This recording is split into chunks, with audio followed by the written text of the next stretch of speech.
Afternoon all. Okay, let's have one or two 5-minute games, and I am start off with maybe Sicilian Dragon. So yeah, the docking agent concept might be better, I think. And I mentioned, you know, in the opening, even in the opening, there's tactical vulnerabilities. Like if I put a bishop on d7, it could be a tactical liability in this game.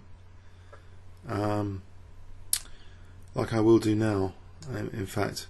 So for e5, it's a tactical vulnerability, which I'm hoping I'm not going to walk straight into of this d7 bishop on the d file, because we noted in another game how it was a disaster, and I could be walking into a similar disaster as we speak.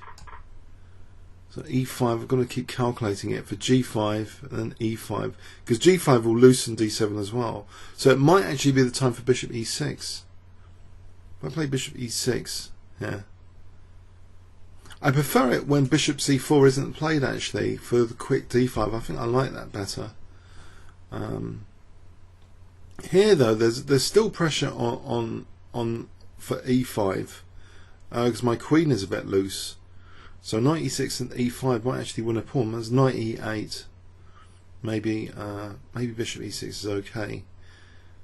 So what I've essentially done is, as soon as getting rid of white's light square bishop, I put my bishop on e6. No, I'm not actually losing a pawn with a check. I'm just having my pawns dented. But that bishop's a tactical, you know, liability in any case. I'm playing h5 here. No, that would be really wretched. On the other hand, I don't know, d5, rook c3, b5, queen a5. Maybe queen a5 allowing h5. It looks quite dangerous. But then there's rook c8, there's knight d5. I'm not totally sure, actually. This bishop e6 might be a bad idea. h5, g5 just looks wretched. But it does save my king, so I'm going to go for it anyway. g5, knight, I'll let him double the pawns. Maybe knight e5 will protect. If he plays g5, he's closing the lines. I really want white to close the lines anyway, not to open the h file. I think that would be the end of my king. So although knight e6 does look quite wretched, g5, and the bishop's extending in scope there with that knight not being on d4. I've got this Java, I don't know if you guys get it, this constant Java harassment. Java? No, I don't want the latest update of Java. Okay. Okay, so knight e6 is a big issue now for g6. Okay, so queen d7 here. Is that possible? Am I asking for trouble? I'm probably asking for trouble here with queen d7, but it's another move made possible by bishop e6. The bishop was on d7 before. So if we can get to play rook c8 and threaten to double pawns, that'd be a nice exchange sack. Central control, king safety. So the double pawns means d5 control might be more on the cards. Also king safety, you know, if the knight moved, there'll be other stuff. So bishop, I don't know, if I take on d5 here, takes and he forces bishop d. There's knight f4 if it takes rook d4. There's bishop d4, of course. Is it time for bishop d5? Bishop d4, bishop d. Rook d4 doesn't do anything, it loses an exchange. There's no queen f5 or anything. Is c2 vulnerable here, though, for queen f5? Maybe. But is knight f5 a possibility? Possibly. So I think I'm going to take to rule out knight f5. My queen's guarding it, I want f5 2. So so that sort of forcing stuff did actually reveal c2 a little bit, tiny little bit. Bishop d4, queen f5, where c2 might be vulnerable. It's pinned. If now he's doing something about it. Okay. Now I've actually weakness of the last move though. Knight c6 might not be pleasant. Oh dear, knight c6. Okay, no panic just yet. Maybe b4. About to lose the exchange, or even worse.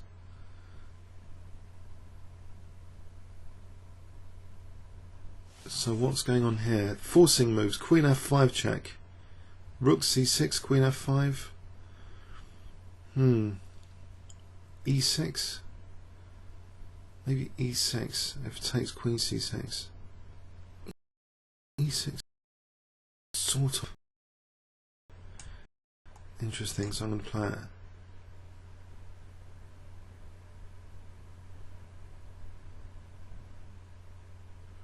So this f5, this diagonal, other forcing moves, I'm not sure it's helping. Bishop b2, queen b2 doesn't really reveal tactical vulnerability. There's rook h4 if I want it. Actually, that might be useful here, just to do something with the rook without being trapped. There's a forcing move, bishop g5. There's a rook h.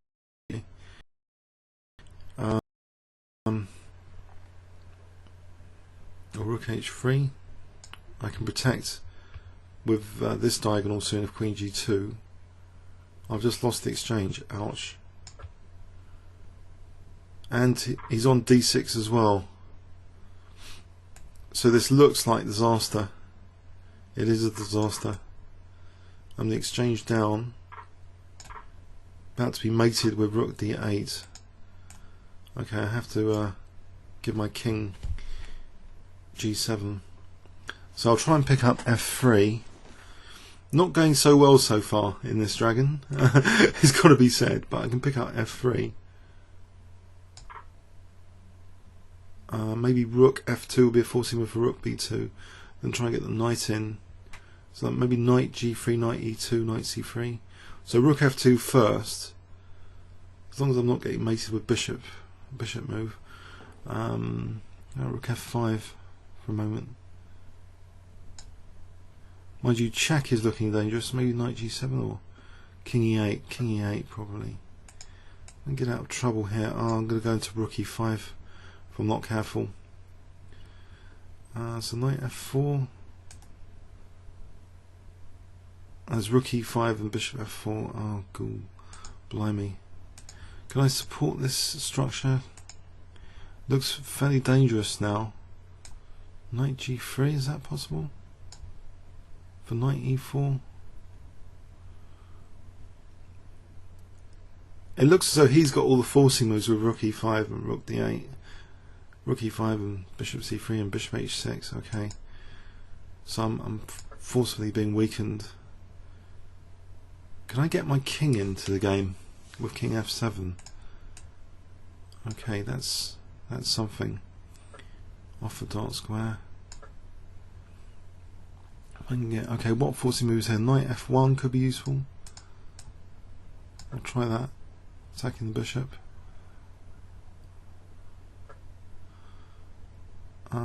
Don't really think it's doing much. He's creating a pass pawn. Strategically, what am I doing? I'm at c here at the moment. He's creating a pass pawn ruthlessly. I can try and get pass pawns myself. So attacking his rook. Try and get my king over to this one before it's too late. Or the knight. Okay, he's left that, so what about rook b3?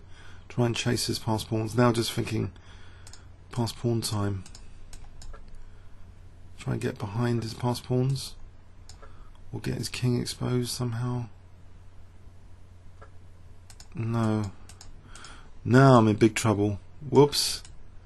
So if he takes, have I got a chance with my pass pawn? I think his pass pawns are winning here. So I can't get back. Looks totally hopeless actually. It's gone. This was an unpleasant game, to say the least. I can't get back in time. Resign. Oh dear. It's tough here in the auto pairing. So what really happens, this bishop c4 is starting to be a pain system with this idea of just for e5 instead of the h-pawn attack. So g5 and then e5, just exposing the bishop, seems to be a problem. So even this position, so actually knight c6, so b5 probably suspect. Maybe this position might have been okay. In fact, a forcing move here, bishop d4, queen f5. Unless I'm going to play rook d4, I could pick up that pawn if queen h6, rook d4. Possibly that was the way to do it. I could try and win that as well. You know, b5 looks suspect. That's like a losing move. So he's got the potential now for dangerous pass pawn creation after c takes b. Comments or questions on YouTube? Thanks very much.